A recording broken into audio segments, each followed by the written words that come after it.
Hello and welcome to Supposedly Fun. My name is Greg and I am here today to do the end of the year book tag. This is something that has been around for a while. It was originated by Ariel Bissett. I'll have a link to her channel in the description box down below if you'd like to check that out. I have a spotty track record of doing this tag. The last time I did it was 2 years ago. I'll have that video down below as well. But it seems like more often than not, I kind of go off and do my own thing a little bit, but it is a fun tag. It's also a short tag, and I haven't really done a lot of book tags this year, but again, this is a sort of fun one. It's also short, which makes it kind of nice and fun. And because I am questioning how I'm going to be doing things at the end of the year, I thought it would be fun to do this. And then after we're done with the prompts, I'll talk a little bit about how my end of year plans are changing a little bit. But we're going to start with the tag, which again was started by Ariel Bissett. Her channel will be linked down below. And let's just dive into the questions that are on this tag. First is, are there any books you started this year that you still need to finish? Incredibly, so far, I only have one out-and-out DNF this year, and that is Wanderers by Chuck Wendig. There's only one book that I started that I do still want to finish, and that is Stone Butch Blues by Leslie Feinberg. This was part of the Queer TBR tackle for this year. I'll have a link to information about that in the description box down below. This was the selection for June, and basically what happened is, as I was reading it, it was triggering a lot of stress responses because there's a lot of violence in here. There's a lot of assault and abuse, and it was really triggering a lot of the negative things that I was feeling this year because it's been a rough year, and I'm sure a lot of people can relate to that. So I had to, for my own mental health, emotional well-being, and all of that, say to myself, you know what, I'm going to put this book down for now. Maybe I'll revisit it at some point. This is definitely a book that I still want to finish. It's a landmark queer novel, and that is part of why it has been on my TBR for such a long time, that it was part of the Queer TBR tackle. And I would really like to finish it. The problem is I think I'm about halfway through. Yeah, halfway through. So there's a ways to go. And I know it's not going to get any better in terms of the violence that happens to the protagonist of this book. But I do want to finish it. So part of me is still thinking that if there's a weekend where I don't really have much going on, fat chance at that, maybe I'll just hunker down, pick this up, and try to power through it as quickly and painlessly as possible. You know, just sort of rip the Band-Aid off, because this is something I want to finish. It's just because of circumstances that have been outside of my control and circumstances that I think are perfectly legitimate and valid, it's been triggering a sort of stress response as I tried to work my way through it. And if I can't finish it by the end of this year, I probably would revisit it at some point. But I am hoping that this does not become a DNF. It is something that I want to try to finish by the end of the year, which makes it perfect for this prompt. The next one is, do you have an autumnal book to transition into the end of the year? I hadn't planned it this way, but I actually do have an answer to this question. And it's something that I already read. To Kill a Mockingbird by Harper Lee.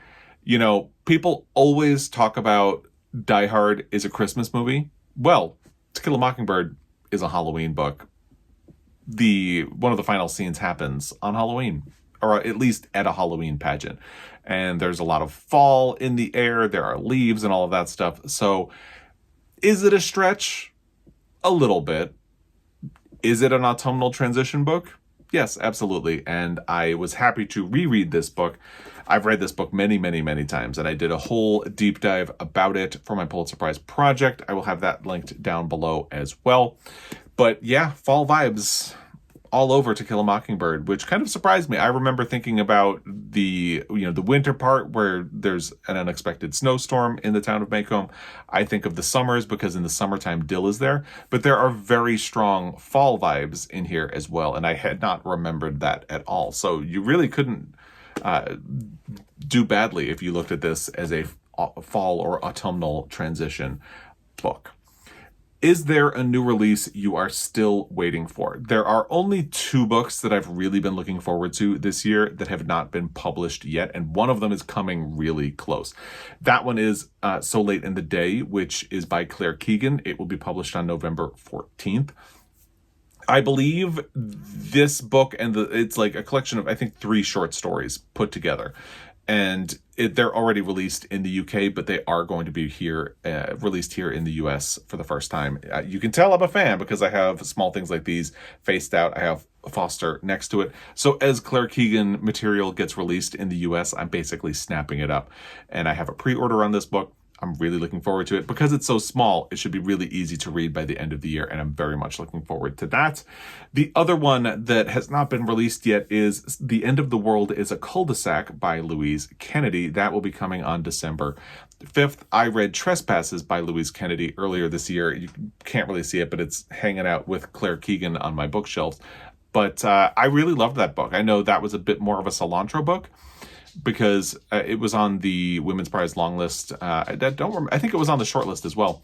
And the people who read it, it was very love it or hate it. And I ended up just absolutely loving it. So I'm really looking forward to reading more by Louise Kennedy. And it's sort of a treat that the same year that I read Trespasses, we will be getting a new story collection from her, and I'm really looking forward to that. So those are the only two books I can think of that I'm really looking forward to that have not already been released.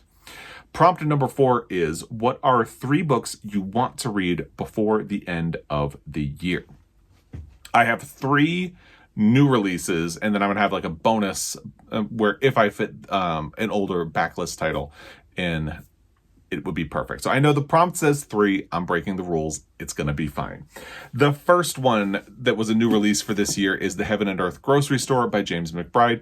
I was all set to read this back around the end of August, and things happened, kind of went south, and my reading went into a tailspin for the rest of the year. I still really want to catch up to this. I've heard a lot of really great things about it. I feel like my expectations are a little bit tempered because although I absolutely love The Good Lord Bird, which is faced out right here, I was a little less enamored of Deacon King Kong.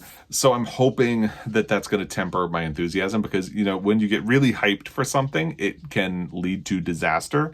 So I'm trying not to build up my expectations too much, but I've heard so many really good things about this book that I do have sort of high expectations, and I'm hoping that that won't thwart my reading experience of the book when I do finally get around to it, because I'm really looking forward to this. Again, I've heard so many really good things about it, and I would like to try to get to it by the end of the year. And then there's The Vaster Wilds by Lauren Groff, which I was also sort of set to read next when things happened in August, and which I'm also really looking forward to because, again, you can see I have Matrix faced out on my shelf, so I'm really invested in this sort of thematic trilogy of books that Lauren Groff is writing. This would be the second installment of that. It's not a trilogy in terms of plot, just in terms of ideas. Each one sort of pushes the concept of what she's playing with further. So that in and of itself is interesting. So I'm looking forward to that. And then the only other one that I haven't gotten to, which I actually have a copy on the way right now, is Witness by Jamil Brinkley. That is a short story collection, and I am really looking forward to reading it. I have a copy on order from Montana Book Company. It should be on its way in the mail, and I will be getting it soon. I've heard a lot of really great things about it, and I am just really looking forward to it. The backlist title I'm going to sort of add on to this because I definitely want to try to read those 3 new books by the end of the year, but I'm also hoping for my Pulitzer project that I will do a reread of The Color Purple, because the film adaptation of the musical adaptation of the book is coming in December. They didn't bump it, at least not yet, because of the strike, which I had been sort of worried would happen. So far, it's still set to be released in December, and I feel like that would be a good time for me to have a deep dive on the book because, you know, just thematically appropriate. So if I don't get to this by the end of the year, it will be fine, but I am including it as a sort of bonus because if I manage to read this timed to the release of the new movie adaptation, it'd be great. Actually, somebody was asking me just this week, do we need another movie of the Color Purple? And, well, I haven't seen the musical, so my answer is yes, because I kind of want to be able to see it. So there you go. Prompt number 5 is there a book you think could still shock you and become your favorite book of the year? Well, I think any of the books I mentioned that are still coming out, The Vaster, or have been released and I haven't read yet, The Vaster Wilds by Lauren Groff, The Heaven and Earth Grocery Store by James McBride, Witness by Jamel Brinkley, and even So Late in the Day by Claire Keegan are definitely in the mix. They could become favorites because they are definitely authors who have been favorites of mine in the past.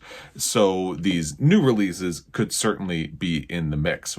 I just can't say for sure. We'll have to actually read them and find out what happens for that. And the final prompt is, have you already started making reading plans for next year? No, I have not. I have vaguely thought about the Montana Book Company reading challenge for 2023, but one thing I have sort of continually frustrated myself with a little bit is that when I make a lot of commitments during the reading year, I don't allow a lot of time for myself to explore and move around as I would like. So I'm kind of hoping that I'm going to really be able to freely do that in 2024. And that way, especially once we get to this time of year, I hate having a crunch where I feel like I have a lot of things that I need to catch up on and things like that. So it would just release me from any of that pressure or expectation and hopefully allow me a little bit more freedom to explore reading on my own. I tend to be a bit of a mood reader anyway, so it kind of fits how I do things. And I think not really having any sort of commitment would be better. I really went overboard with commitments and goals when I first started my booktube channel, and it started stressing me out to the point where one year I just had to stop and say, you know what, I'm not going to finish these. And I have felt a lot better since sort of releasing myself from that sort of pressure and expectation in the past, or ever since.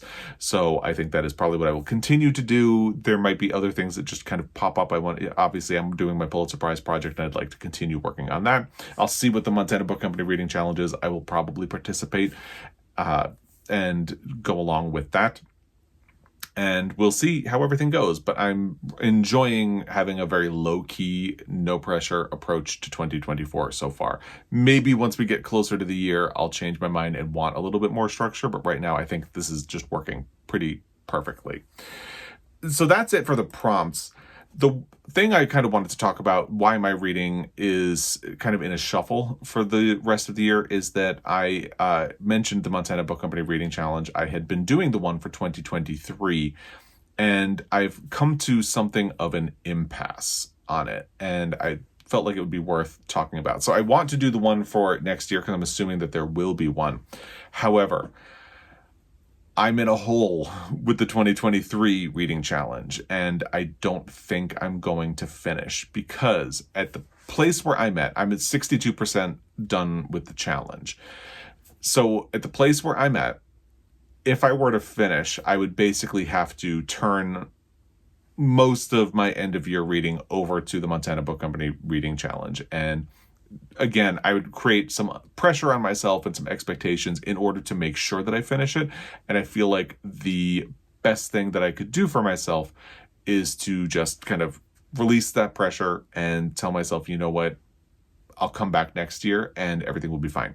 But I want to make sure I mention that this is what's going to happen, because if you are participating in the Montana Book Company Reading Challenge for 2023, the challenge still exists on Storygraph. I'll have a link to it down below. Just make sure you print out your selections for it and send them to Montana Book Company or drop them off at the store if you are in town by close of business on December 30th. That is how you will be in consideration for the drawings and the prizes that are eligible. So if you are participating, feel free, make sure you get that into them before the end of the year. I am probably going to let it go. And one of the things that is indicating to me that this is the way that's going to be best is that actually I had been planning to use Stone Butch Blues for one of the prompts, specifically a nonfiction or fiction book by a transgender author about transgender characters or transgender issues. And so this would kind of lead in, but there are other books that might not. So I'll see. I might do a reappraisal at the beginning of December and see, because I believe there's also a deaf character in the Heaven and Earth Grocery Store. So I wouldn't get to True Biz like I had been kind of planning to do. But there are ways I could knock some of the prompts off. So at the beginning of December, I might make a final call and look at whether or not I've made any additional progress on it. But I think right now I'm just going to let it go, because the other ones that I'm missing are novel written from the perspective of an animal. I am also missing read a bookseller recommendation that you wouldn't normally dream of reading. That was actually going to be Wanderers by Chuck Wendig, but I didn't finish it, so I can't use it. Read a book by an author writing during the Harlem Renaissance. I had a book that I wanted to use for that, but haven't. Novel set in the near future where the impacts of climate change or global warming are present. Cli-fi. And interestingly, a book about HIV/AIDS, fiction or nonfiction, is one that I haven't gotten to, because books that I have read that would hit the prompt, I've used for something else. For instance, My Government Means to Kill Me by Rashid Newson. It definitely has that component, but I've used it for something else on the list. I also have not read a memoir and essays, a book by Bell Hooks. Read a cookbook or a book written about food would be fairly easy for me to do, but I have not done it. And yeah, so for those reasons, because some of the ones left are things that are a little more specific, I don't know if I'll be able to finish it. I will do a final appraisal of where I'm at with the challenge at the beginning of December, but the way things stand right now, I think the easiest thing for me to do is just to say, I didn't do it this year. I'm going to come back strong next year and see where things go. And, if I make it to the end of the year and if I read 5 books by the end of the year, I'll be happy, because, we went through a rough patch this year. Again, we went through a rough patch last year as well. Things are looking up, and it's all good. But I think when bad things happen and you get stressed and any kind of situation like that, I think it's best to give yourself a little bit of leeway and not apply any additional pressure or expectation to yourself. Whatever I do by the end of the year will be fine. But I thought it would be worth doing a video where I talk about the end of your book tag and potentially changing plans for the Montana Book Company Reading Challenge for 2023, just to put that out there, because that's kind of what I'm looking at. And I think whatever I do by the end of the year is going to be okay. And same for you. But if you have end of year reading plans, I'd love to hear what they are in the comment section down below. If you have a channel, consider yourself tagged. I was not tagged by anyone. I've just seen this going around over the last 2 weeks. So I thought I would chime in and do it myself this year. So if you have a channel, consider yourself tagged. If you don't, let me know what your responses to the prompts would be in the description box down below. As always, I really appreciate your time, and I will be back. Until next time, happy reading.